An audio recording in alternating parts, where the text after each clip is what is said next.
DRU இந்த corona காலகட்டத்தில் railway தொழிலாளர்கள் பிரச்சனைகள் தொடர்ச்சியாக தலையிட்டு கவனம் செலுத்தி ஆங்காங்கே தேவையான தீர்வுகளை செய்திருக்கிறது.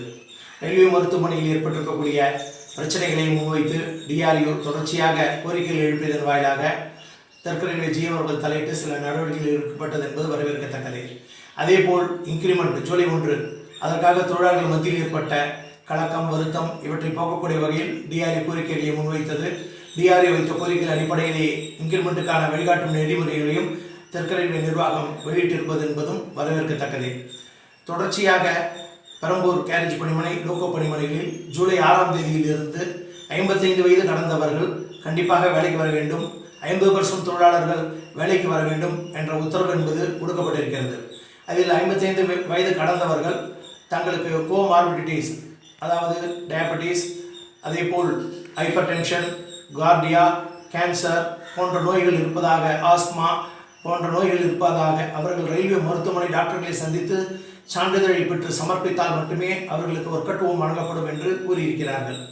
இதில் ரயில்வே போர்டு விதிமுறைகளுக்கு எதிராக இந்த உத்தரவு என்பது வெளிவந்திருக்கிறது. MHA கைட்லைன்ஸ்களுக்கு எதிராக இந்த உத்தரவு வெளிப்பட்டிருக்கிறது.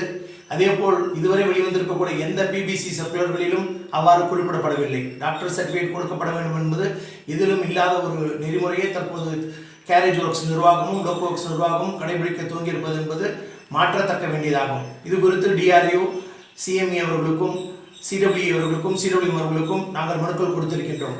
ஒர்க் அண்ட் ஸ்பெஷல் தற்பொழுது மிகவும் அதிகமான நெரிசலோடு தற்போது வந்து கொண்டிருக்கிறது. ரயில்வே தொழிலாளர் மற்ற பயணிகளும் ரயில்வே தொழில் அல்லாத பயணிகளும் ஏறக்கூடிய நிலை என்பது இருக்கிறது. அதில் 55 கடந்தவர்கள் ஏறி வந்து ரயில்வே மருத்துவமனையில் நின்று டாக்டர்களை சந்தித்து சான்றிதழ் பெறுவது என்பது அவர்களுக்கு கோவிட் பாசிட்டிவ் உருவாகக்கூடிய ஆபத்தான நிலை ஏற்படும். ஆகவே கேரேஜ் ஒர்க்ஸ் நிர்வாகமும் லோக்கோ ஒர்க்ஸ் நிர்வாகமும் தங்களது உத்தரவினை 55 வயது கடந்தவர்களை கோமார்பிடிஸ் உள்ளவர்கள் என்று கருதி அவர்களை ஒர்க் அட் ஹோமில் அனுமதிக்க வேண்டும் என்று DRU சார்பாக கோரிக்கை நாங்கள் வைத்து வலியுறுத்துகின்றோம். அதேபோல் தற்பொழுது லாக்டவுன் காலத்தை கணக்கில் கொண்டு கண்மூடித்தனமான தனியார் மையத்திற்கு மத்திய அரசானது சென்று கொண்டிருக்கிறது.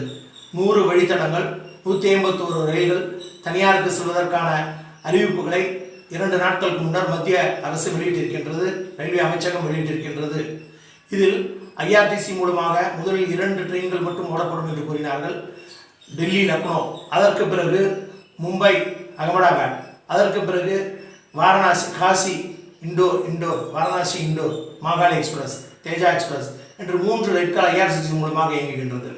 தற்பொழுது 151 ரயில்கள் தனியாருக்கு விடப்படுவதற்கான அறிவிப்பு வெளியிடுகிறது. இது 450 ரயில்களாக உயர்த்த வேண்டும் என்ற திட்டத்திலேயே மத்திய அரசு இருக்கிறது. தனியார் ரயில் சேவை என்பதால் 33,000 கோடி ரூபாய் ரயில்வேக்கு வருமானம் வரும் என்ற கணக்கு கூறப்படுகிறது. 33,000 கோடி ரயில்வேக்கு வராது.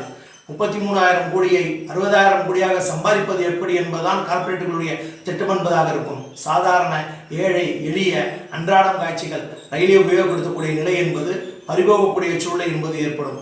தனியார் ரயில்களுக்கு கார்ப்பரேட் ரயில்களுக்கு முக்கியத்துவம் உருவாக்கக்கூடிய சூழ்நிலை என்பது உருவாகும்.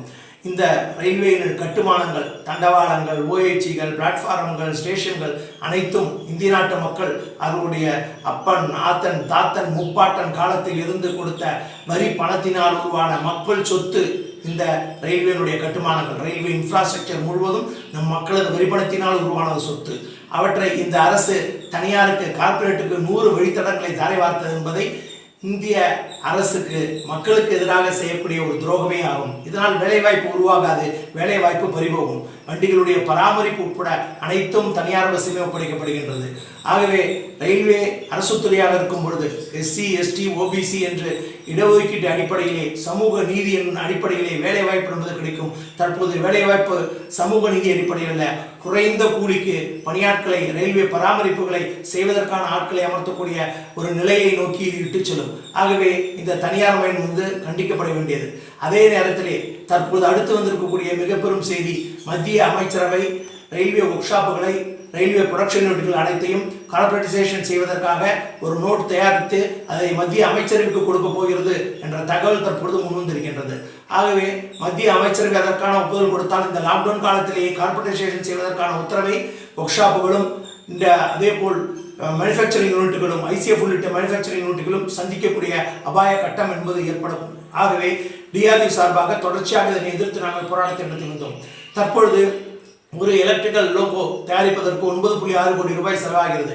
அதே எஃப்டிஐ மூலமாக அந்நியரிடமிருந்து பெற வேண்டும் என்றால் 26 கோடி ரூபாய் செலவாகும். ஒரு கோச் தயாரிப்பதற்கு 1.8 கோடி ரூபாயிலே இந்திய ரயில்வேயினுடைய கோச் நிறுவனங்கள் தொழிற்சாலைகள் தயாரிக்கின்றன. அதே தனியாரில் எஃப்டிஐ மூலமாக பெற்றால் 8 கோடி ரூபாய் செலவு செய்ய வேண்டிய நிலை என்பது ஏற்படும். ஆகவே இந்திய ரயில்வேயை பாதுகாப்பதற்காக, மக்கள் பணத்தை, மக்கள் சொத்தை பாதுகாப்பதற்காக, வேலை வாய்ப்பை பாதுகாப்பதற்காக, பாதுகாப்பான பயணத்திற்காக இந்த அரசை எதிர்த்து ஒன்றுபட்டு போராட வேண்டியது அவசியம். அந்த ஒன்றுபட்ட போராட்டத்திற்கு ஃபெடரேஷன்களும் முன்வர வேண்டும். தனிப்பட்ட அமைப்பினால், தனிப்பட்ட ஒரு சங்கத்தால் மத்திய அரசின் கொள்கைகளை முறியடிக்க முடியாது. கோல் ஒர்க்கர்ஸ் எவ்வாறு ஒன்றாக நின்றார்களோ, டிஃபென்ஸ் ஒர்க்கர் எவ்வாறு வேலை நிறுத்தம் சென்றார்களோ, பேங்க் ஒர்க்கர்ஸ் அனைத்து யூனியன்கள் ஒன்றாக இணைந்து எப்படி போராடுகிறதோ அதே போன்ற போராட்டத்திற்கு ரயில்வே ஃபெடரேஷன்கள் முன்கை எடுக்க வேண்டும் என்று டிஆர்யூ சார்பாக வலியுறுத்துகிறோம். நன்றி, வணக்கம்.